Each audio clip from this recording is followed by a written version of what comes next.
नमस्कार मित्रों, पंडित चंद्रेश कौशिक। हमारी सीरीज चल रही है एपिसोड नंबर 22 की, जिसमें हम बात कर रहे हैं भृगु संहिता की। भृगु संहिता के अंतर्गत आज हम बात करने आए धनु लग्न के षष्ठम भाव में केतु स्थित हो तो उसके क्या फलादेश होंगे। प्रथम भाव में 9 नंबर का मतलब होता है धनु लग्न, और धनु लग्न में जब कभी केतु षष्ठम भाव में स्थित हो जाता है तो सामान्यतः नकारात्मक ही फलों को प्रदान कर देने वाला ग्रह बन जाता है। देखिए, इससे पूर्व की सीरीज में की एपिसोड नंबर 22 की सीरीज में हमने राहु की भी आपसे चर्चा करी थी। राहु और केतु के सिद्धांतों पर उसमें विस्तार से हमने बात भी करी थी। तो इस वाली सीरीज में हम केतु के सिद्धांतों की चर्चा नहीं करेंगे, डायरेक्टली हम फलादेशों पर ही बात करेंगे। देखिए, राहु और केतु 3 प्रकार से अपने फलों को प्रदान कर सकते हैं। पहला तो यह जिस भाव में स्थित हो जाते हैं उस भाव के अनुसार अपने फलों को प्रदान करते हैं, जिस राशि पर स्थित हो जाते हैं उस राशिपति के अनुसार अपने फलों को प्रदान करते हैं। और तीसरा, जिस ग्रह के साथ स्थित हो जाते हैं, युति संबंध बना लेते हैं, उसके भी फलों को यह प्रदान कर देने वाले ग्रह बन जाते हैं। चलिए एक एक करके हम बात कर लेते हैं। यह षष्ठम भाव में स्थित हो रहा है। षष्ठम भाव के फलों को यह प्रदान कर देने वाला हो जाएगा। षष्ठम भाव रोग, ऋण और शत्रुओं का कारक भाव माना जाता है। व्यक्ति को रोग, ऋण और शत्रुओं को प्रदान कर देने वाला भी बन जाता है। रोग होने की संभावनाओं को प्रबल कर देता है। केतु से संबंधित रोग यहाँ पर होने की संभावनाएं बढ़ जाती है। किडनी की समस्या होने की संभावनाएं यहाँ पर बढ़ जाती है। यूरिन इन्फेक्शन हो सकता है। महिलाओं में यूट्रस की समस्या हो सकती है, अथवा पुरुषों में प्रोस्टेट की समस्या को प्रदान कर देने वाला भी यह केतु यहाँ पर बन जाएगा। तो इस प्रकार की नकारात्मक स्थितियों को उत्पन्न कर देता है। इसी के साथ नौकरी का कारक भाव भी, क्योंकि षष्ठम भाव ही माना जाता है, तो ऐसे में उच्च पदस्थ नौकरी अवश्य ही यह प्रदान कर देने वाला अपनी भोग दशा के दौरान हो जाता है।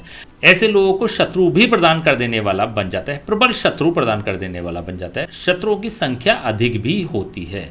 ऐसे लोग के दोस्त उतनी जल्दी नहीं बन पाते हैं जितने कि शत्रु बन जाते हैं। इसमें एक सकारात्मकता यह भी है कि ऐसे लोग में अत्यधिक योग्यता भी पाई जाती है, इसलिए इनके शत्रु जल्दी ही बन जाते हैं। इनके प्रभाव को समझते हुए ऐसे लोग इनसे शत्रु भाव रखने वाले भी हो जाते हैं। यहाँ पर ऋण होने की संभावनाओं को भी यह प्रबल कर देने वाला अपनी भोग दशा के दौरान हो जाएगा। अब इसकी दूसरी अवस्था पर आ जाते हैं। केतु जिस राशि में स्थित है उस राशि के अनुसार भी यह केतु अपनी भोग दशा में फल प्रदान कर देने वाला बन जाता है। क्योंकि यहाँ पर केतु वृश्चिक राशि में स्थित हो रहा है, तो वृश्चिक राशि का स्वामी क्योंकि शुक्र होता है, तो शुक्र के अनुसार भी अपने शुभ अथवा अशुभ फलों को प्रदान कर देने वाला बन जाता है। यदि शुक्र कुंडली में शुभ भावों में स्थित हो जाता है तो केतु भी शुभत्व प्रदान कर देने वाला बन जाएगा। यदि शुक्र नकारात्मक भावों में स्थित हो जाता है तो केतु भी अत्यंत नकारात्मक फलों को यहाँ पर प्रदान कर देने वाला हो जाएगा। मान लीजिए कि प्रथम भाव में ही ऐसा शुक्र स्थित हो जाता है, तो ऐसी स्थिति में व्यक्ति के रोग होने की संभावनाओं को यह बढ़ा देने वाला हो जाता है। ऋण होने की संभावनाओं को भी बढ़ा देता है, और शत्रु पक्ष भी ऐसे लोगों पर हावी हो जाते हैं। परंतु क्योंकि यह प्रथम भाव में स्थित हो रहा है तो प्रथम भाव के शुभ परिणामों को भी यह प्रदान कर देने वाला हो जाएगा। रोग, ऋण और शत्रुओं से ऐसे लोग फाइट करते हुए जिंदगी में उत्तरोत्तर उन्नति करने वाले भी हो जाते हैं। जिंदगी में उच्च मुकाम को हासिल करने वाले भी ऐसे लोग हो जाएंगे। रोग, ऋण और शत्रुओं से संबंधित फील्ड्स में भी ऐसे लोग अच्छा प्रदर्शन कर सकते हैं। क्योंकि षष्ठम भाव नौकरी का भी कारक भाव माना जाता है, तो ऐसी स्थिति में उच्च पदस्थ नौकरी भी यह प्रदान कर देने वाला अपनी भोग दशा के दौरान हो जाएगा। यदि द्वितीय भाव में शुक्र स्थित हो जाता है तो ऐसी स्थिति में धन के सापेक्ष व्यक्ति को अत्यधिक धनी बना देने वाला भी केतु अपनी भोग दशा के दौरान हो जाता है। ऐसे लोगों को रोग, ऋण और शत्रुओं के माध्यम से भी अपनी भोग दशा में धन को प्रदान कर देने वाला ऐसा केतु हो जाता है। द्वितीय भाव क्योंकि एक मारक भाव भी होता है, तो ऐसी स्थिति में व्यक्ति को कुछ शारीरिक कष्ट भी अपनी भोग दशा में प्रदान कर देने वाला यह बन जाएगा। यदि तृतीय भाव में ऐसा शुक्र स्थित हो जाता है तो ऐसी स्थिति में व्यक्ति को अत्यधिक मेहनत, परिश्रम, पुरुषार्थ करा देने वाला भी ऐसा केतु अपनी भोग दशा के दौरान हो जाएगा। और अत्यधिक मेहनत करने के पश्चात भी ऐसे लोग को शुभ फलों की प्राप्ति नहीं हो पाती। ऐसे लोगों को संघर्ष ही करना पड़ जाता है। ऐसे लोगों को मेहनत ही करते रहनी पड़ जाती है। ऐसे लोगों को आउटपुट बहुत ज्यादा सकारात्मक रूप से प्राप्त नहीं हो पाते हैं। यदि चतुर्थ भाव में ऐसा शुक्र स्थित हो जाता है और उच्च का होकर स्थित हो जाता है, तो ऐसी स्थिति में व्यक्ति को अपनी भोग दशा के दौरान ऐसा केतु नौकरी के माध्यम से, सेवा के माध्यम से, अथवा रोग, ऋण और शत्रुओं से संबंधित फील्ड्स के माध्यम से वाहन, भूमि और भवन को उपलब्ध करा देने वाला बन जाता है। इट मीन्स की सांसारिक भोग की उपलब्धता को प्रदान कर देने वाला यह बन जाएगा। ऐसे लोग अपने रोग, ऋण और शत्रुओं पर विजय भी प्राप्त कर लेते हैं। उच्च स्तर पर सफलता प्राप्त करने वाले भी ऐसे लोग केतु की भोग दशा के दौरान हो जाएंगी। यदि पंचम भाव में ऐसा शुक्र स्थित हो जाता है तो ऐसी स्थिति में व्यक्ति को पद का लाभ प्रदान कर देने वाला भी ऐसा केतु अपनी भोग दशा में हो जाएगा। महत्वाकांक्षाओं को पूर्ण करने वाला भी हो जाता है, लेकिन ऐसे लोगों को कुछ पीड़ाओं का अनुभव अवश्य ही करना पड़ता है। रोग ऋण और शत्रुओं से ऐसे लोग पीड़ित ही रहते हैं। अपने पद को प्राप्त करने के सापेक्ष भी ऐसे लोगों को अपने शत्रुओं से फाइट करनी पड़ जाती है, खर्चा करना पड़ जाता है, ऋण लेना पड़ सकता है। तो इस प्रकार की संभावनाओं को भी यह प्रदान कर देने वाला हो जाएगा। ऐसे लोग अपने बुद्धि, ज्ञान और विवेक से अपने रोग ऋण और शत्रुओं को परास्त कर देने वाले भी बन जाते हैं। यदि सप्तम भाव में ऐसा शुक्र स्थित हो जाता है तो ऐसी स्थिति में केतु भी अपनी भोग दशा के दौरान व्यक्ति के विवाह, दाम्पत्य सुख और जीवन साथी के सापेक्ष कुछ नकारात्मक ही फलों को प्रदान कर देने वाला बन जाता है। जीवन साथी को रोग प्रदान कर देने वाला भी यह बन जाता है। केतु से संबंधित रोग होने की जीवन साथी को संभावना यहाँ पर बढ़ जाती है। किडनी की समस्या हो सकती है, यूरिन इन्फेक्शन की समस्या हो सकती है, यूट्रस की समस्या हो सकती है, अथवा पुरुषों में प्रोस्टेट की समस्या का कारक भी यहाँ पर यह केतु बन जाता है। तो इस प्रकार की नकारात्मक संभावनाओं को भी दर्शा देता है, विवाह के होने में विलंब भी करा देता है और इसी के साथ दाम्पत्य सुख में भी कुछ विवाद की स्थितियां उत्पन्न कर देने वाला ऐसा शुक्र अपनी भोग दशा के दौरान हो जाएगा। यदि अष्टम भाव में ऐसा शुक्र स्थित हो जाता है तो यहाँ पर भी यह केतु अत्यंत नकारात्मक ही फलों को प्रदान कर देने वाला बन जाएगा। रोग, ऋण और शत्रुओं से ऐसे लोग दुख, विपत्ति और परेशानियों को प्राप्त करने वाले हो जाते हैं। बाधाओं, कष्ट और समस्याओं को प्राप्त करने वाले भी हो जाते हैं। तो यहाँ पर अत्यंत नकारात्मक स्थिति को प्रदान कर देने वाला ऐसा केतु अपनी भोग दशा के दौरान हो जाएगा। यदि नवम भाव में ऐसा शुक्र स्थित हो जाता है तो ऐसी स्थिति में केतु भी अपनी भोग दशा के दौरान व्यक्ति को भाग्य का लाभ प्रदान कर देने वाला भी बन जाता है। रोग, ऋण और शत्रुओं से ऐसे लोग भाग्योन्नति करने वाले भी हो जाते हैं। रोग, ऋण और शत्रुओं के माध्यम से ऐसे लोग जीवन में उत्तरोत्तर उन्नति करने वाले भी हो जाते हैं। ऐसे लोग अपने जीवन में मेडिकल सेक्टर को चुन सकते हैं, बैंकिंग सेक्टर को चुन सकते हैं, अथवा डिफेंस से संबंधित किसी फील्ड्स में भी ऐसे लोग अच्छा प्रदर्शन करने वाले हो जाते हैं। यदि दशम भाव में ऐसा शुक्र स्थित हो जाता है और नीच का होकर स्थित हो जाता है तो प्रोफेशनल लाइफ को भी ऐसा केतु स्पॉइल कर देने वाला अपनी भोग दशा के दौरान हो जाएगा। अपनी प्रोफेशनल लाइफ में ऐसे लोग रोग, ऋण और शत्रुओं से अत्यधिक पीड़ित भी हो जाते हैं। ऐसे लोगों के रोग, ऋण और शत्रु इनकी प्रोफेशनल लाइफ को स्पॉइल भी कर देते हैं।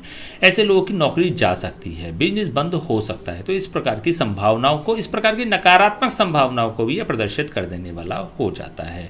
ऐसे लोगों के रोग, ऋण और शत्रु इनकी प्रोफेशनल लाइफ पे अत्यधिक हावी हो जाते हैं। यदि एकादश भाव में ऐसा शुक्र स्थित हो जाता है, स्वग्रही होकर बैठ जाता है, तो ऐसी स्थिति में व्यक्ति को रोग, ऋण और शत्रुओं से लाभान्वित करने वाला भी ऐसा केतु अपनी भोग दशा के दौरान हो जाएगा। रोग का मतलब मेडिकल सेक्टर से जुड़कर ऐसे लोग उच्च प्रदर्शन करने वाले हो जाते हैं। ऋण का मतलब बैंकिंग सेक्टर से भी जुड़कर ऐसे लोग कार्य कर सकते हैं और शत्रु का मतलब किसी डिफेंस सेक्टर, डेयर से संबंधित कार्य अथवा किसी सिक्योरिटी से संबंधित कार्य में भी ऐसे लोग अत्यधिक सफल हो जाते हैं। ऐसे लोगों को लाभ प्रदान कर देने वाला ऐसा केतु हो जाएगा। अपनी भोग दशा के दौरान धन के सापेक्ष सकारात्मक फलों को प्रदान कर देने वाला भी हो जाता है। यदि द्वादश भाव में ऐसा शुक्र स्थित हो जाता है तो बाहरी स्थानों से व्यक्ति को लाभान्वित करने वाला हो जाएगा, परंतु अपनी भोग दशा के दौरान हानि की संभावनाओं को बढ़ा देने वाला और अत्यधिक खर्चों को भी करा देने वाला हो जाएगा। अपने शहर से बाहर, अपने प्रदेश से बाहर अथवा अपने देश से बाहर जाकर भी ऐसे लोग अच्छा प्रदर्शन करने वाले भी हो जाते हैं। विदेश, विदेशी भाषा, विदेशी करेंसी, विदेशी लोग, विदेशी कंपनी अथवा किसी एमएनसी कंपनी के साथ जुड़कर भी ऐसे लोग अच्छा प्रदर्शन करने वाले भी हो जाएंगे, उच्च सफलता को प्राप्त करने वाले भी हो जाते हैं। अब इसकी तीसरी अवस्था की हम बात कर लेते हैं।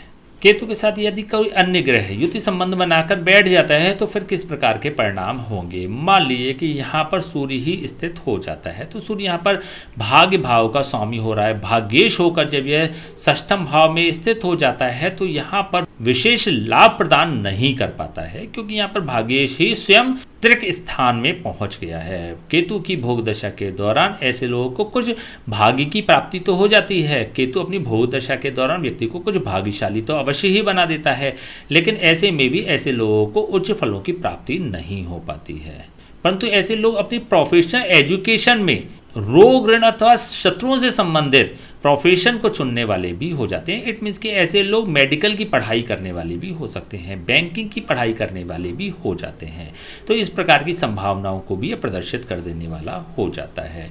यह चंद्रमा स्थित हो जाता है, चंद्रमा यहाँ पर अष्टम भाव का स्वामी होकर षष्ठम भाव में स्थित हो जाएगा और उच्च का होकर स्थित हो जाता है। तो मिस्टीरियस साइंस से संबंधित, मिस्टीरियस सब्जेक्ट से संबंधित व्यक्ति को उच्च सफलता प्रदान कर देने वाला भी यहाँ पर बन जाएगा। ऐसे लोग गुप्त ज्ञान, गुप्त रहस्यों से संबंधित विषय में रुचि रखने वाले भी हो जाते हैं, उसमें सफलता प्राप्त करने वाले भी हो जाते हैं। यदि ऐसे लोग पढ़ाई कर रहे हैं तो ऐसी स्थिति में रिसर्च को कर देने वाले भी यह बन सकते हैं। तो इस प्रकार की सकारात्मक संभावनाओं को भी प्रदर्शित कर देने वाला हो जाता है। लेकिन अपनी भोग दशा के दौरान व्यक्ति को दुख, विपत्ति और परेशानियां तो अवश्य ही प्रदान कर देने वाला हो जाएगा, क्योंकि केतु और चंद्रमा का जब कभी भी संयोग बनता है तो ऐसी स्थिति में चंद्र ग्रहण का भी निर्माण कर देता है। तो ऐसे योग के अंतर्गत व्यक्ति को स्ट्रेस, टेंशन और एंजाइटी भी प्रदान कर देने वाला यह बन जाएगा। ये मंगल स्थित हो जाता है तो मंगल यहाँ पर द्वादश भाव का स्वामी हो रहा है और पंचम भाव का स्वामी हो रहा है। जब कभी यह षष्ठम भाव में स्थित हो जाता है तो संतान को रोग तो प्रदान कर देने वाला यह हो जाएगा, केतु से संबंधित रोग प्रदान कर देने वाला यह हो जाएगा। इट मीन्स की किडनी की समस्या, यूरिन इन्फेक्शन की समस्या, यूट्रस की समस्या अथवा प्रोस्टेट की समस्या ऐसी संतान को प्रदान कर देने वाले भी हो जाता है। पद के सापेक्ष कुछ नकारात्मक फलों को प्रदान कर देने वाला हो जाता है। पद की हानि कराने वाला भी यह बन जाएगा। महत्वाकांक्षाओं को अपूर्ण करने वाला भी हो जाता है। लेकिन इसी के साथ द्वादश भाव, इट मीन्स की खर्चों को कम कर देने वाला, हानि होने की संभावनाओं को भी समाप्त कर देने वाला हो जाएगा। यदि बुध स्थित हो जाता है तो बुध यहाँ पर दशम भाव का स्वामी हो रहा है और सप्तम भाव का स्वामी हो रहा है। प्रोफेशनल लाइफ में ऐसे लोगों को सेवा के कार्यों से सफल बनाने वाला भी हो जाता है। लेकिन अन्य कोई कार्य व्यक्ति करता है, सेवा के अतिरिक्त यदि कोई कार्य करता है तो उसमें कुछ असफलता भी व्यक्ति को प्राप्त हो सकती है। सप्तम भाव क्योंकि विवाह, जीवन साथी और दाम्पत्य सुख का कारक भाव भी माना जाता है, तो ऐसी स्थिति में अपनी भोग दशा के दौरान ऐसे लोगों के जीवन साथी को रोग प्रदान कर देने वाला हो सकता है। केतु से संबंधित रोग होने की यहाँ पर संभावनाओं को बढ़ा देने वाला भी हो जाता है। विवाह होने की संभावनाओं को भी बढ़ा देने वाला हो जाता है और इसी के साथ दाम्पत्य सुख में कुछ कमी लाने का भी यह प्रयास कर देता है।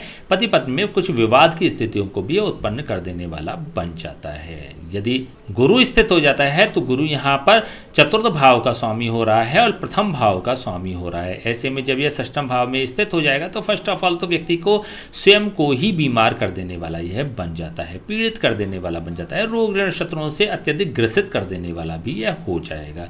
इसी के साथ क्योंकि यह चतुर्थ भाव का भी स्वामी हो रहा है तो वाहन, भूमि और भवन की उपलब्धता को भी समाप्त कर देने वाला हो जाता है। सांसारिक भोगों के सापेक्ष व्यक्ति को पीड़ित कर देने वाला भी हो जाएगा। केतु की भोग दशा के दौरान ऐसे लोगों को अत्यधिक संघर्ष करना पड़ जाता है। यही शुक्र स्थित हो जाता है तो शुक्र यहाँ पर एकादश भाव का स्वामी होकर और षष्ठम भाव का स्वामी होकर जब बैठ जाता है तो ऐसी स्थिति में रोग और शत्रुओं से संबंधित फील्ड्स में ऐसे लोगों को सफल बना देने वाला भी हो जाता है। सेवा के कार्यों से भी सफल बना देने वाला यह बन जाता है। लाभ होने की संभावनाओं को भी यह बढ़ा देने वाला हो जाता है। ऐसे लोगों की इच्छा पूर्ति को भी रोग ऋण और शत्रुओं के सापेक्ष सफल बना देने वाला भी हो जाएगा। इट मीन्स की मेडिकल सेक्टर से संबंधित, बैंकिंग सेक्टर से संबंधित अथवा डिफेंस सेक्टर से संबंधित अथवा डेयर से संबंधित किसी फील्ड में ऐसे लोगों को सफल बना देने वाला भी यह बन जाता है।